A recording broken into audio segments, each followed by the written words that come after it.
নমস্কার বন্ধুরা, আজকে আবার আমি ঠাকুমার রান্নাঘরে চলে এসেছি। আজকে রান্না করব আমি ফুলকপির মহারানি। তার জন্য নিয়েছি এখানে একটা গোটা ফুলকপি, 4টে আলু, এখানে 200 গ্রাম পনির আছে। তো সব সবজিগুলো আমি কেটে কুটে গুছিয়ে ধুয়ে নিয়ে আমি রান্না শুরু করব। আলু কপি কেটে কপিটা একটু গরম জল দিয়ে আমি ধুয়ে নিয়েছি ভালো করে। এখানে পনির, এবার আমি রান্না শুরু করব।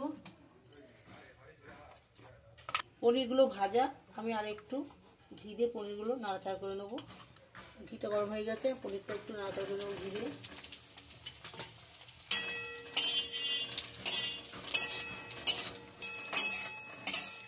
পনিরগুলো আমি এবার তুলে নিচ্ছি। কড়াইতে আমি তেল দিয়ে দিচ্ছি। হয়ে গেছে, তেলের মধ্যে আমি কপিগুলো ছেড়ে দিচ্ছি। কপিগুলো আমি লাল লাল করে ভেজে নেবো।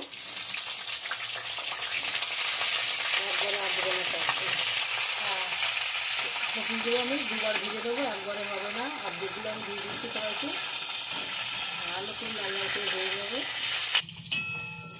সব কপিগুলো লাল লাল করে ভাজা হয়ে গেছে, আমি এবার কপিগুলো তুলে নিচ্ছি। এই তেলে আমি আলুগুলো আবার ভেজে নেবো। আলুগুলো ছেড়ে দিচ্ছি, একটু হলুদ দিয়ে দিচ্ছি আর একটু নুন দিয়ে দিচ্ছি, একটু নুন দিয়ে দিচ্ছি। নেড়ে চেড়ে আমি ভালো করে ভেজে নেবো। আলু ভাজাটা হতে হতে আমি এইগুলো মিক্সি করে দেবো। এর মধ্যে নিয়েছি 4-5টা কিশমিশ, 5টা কাজু বাদাম, ওটা 4 মগজ, আদা, টমেটো কুচি আর কটা কাঁচা পাকা লঙ্কা আর কি। এবার এগুলো মিক্সি করে নিয়ে আসছি আমি। সবগুলো আমি মিক্সি করে এনেছি। এবার আলুটা ভাজা করছি।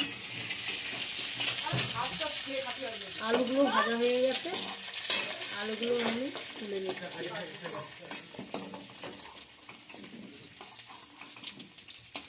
তেলের মধ্যে আমি আরেকটু তেল দিয়ে দিচ্ছি। তেল গরম হয়ে গেছে, তেলের মধ্যে আমি 8খানা তেজপাতা, একটা শুকনো লঙ্কা, 3টে এলাচ আর জিরে আর দারচিনি দিয়ে দিচ্ছি। ফোড়ন পুড়ে গেছে, এবার আমি এই মিক্সি করে মশলাগুলো সব দিয়ে দিচ্ছি তেলের মধ্যে। এই মিক্সির জারটা দিয়ে আমার একটু জল দিয়ে দিচ্ছি। আমি অনেক কিছু করে হলুদ দেবো। মশলা একটু কষা হয়ে গেছে, মশলার মধ্যে আমি এবার স্বাদ মতন নুন, হলুদ আর একটুখানি জিরে আর ধনের গুঁড়ো আর এখানে কাঁচা লঙ্কাগুলো দিয়ে দিচ্ছি। দিয়ে আমি ভালো করে নেড়ে করে কষিয়ে নেব। চিনি দেবো, 1 চামচ মতো চিনি দিয়ে দিচ্ছি। নেড়ে করে কষিয়ে নিচ্ছি। মশলা কষা হয়ে গেছে, দেখুন মশলা দিয়ে তেল ছেড়ে দিয়েছে। এবার আমি এই ভাজা আলু আর কপিটা দিয়ে দিচ্ছি। কালকে যাবো, তাহলে আমারও যা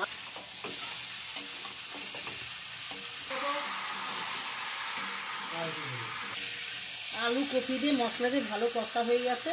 এবার আমি জল দিয়ে দিচ্ছি পরিমাণ মতন। 5-7 মিনিটের জন্য চাপা দিয়ে দিচ্ছি।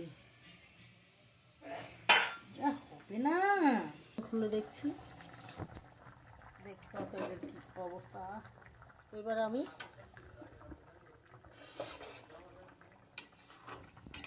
দেখি আলুটা গলেছে নাকি। আলুটা একটু গলে দিয়ে দিচ্ছি।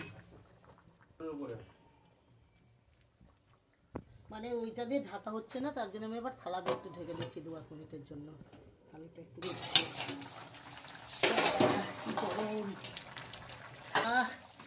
আলু কপির মহারানি আমার হয়ে গেছে।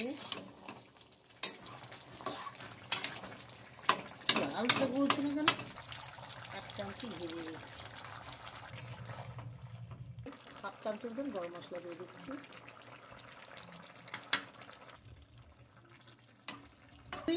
আলু আর পনির দিয়ে মহারানি আমার হয়ে গেছে, এবার নামিয়ে নিচ্ছি। ফুলকপি, আলু আর পনির দিয়ে মহারানি আমার রান্না হয়ে গেছে। আমার এই রান্না দেখে আপনাদের যদি ভালো লাগে তাহলে আপনারা এটা সাবস্ক্রাইব এবং এটা লাইক করবেন। আর সবাই আমার সাথে থাকবেন। আসছি আবার ঠাকুমার রান্নাঘরে, কালকে দেখা হবে। বাই।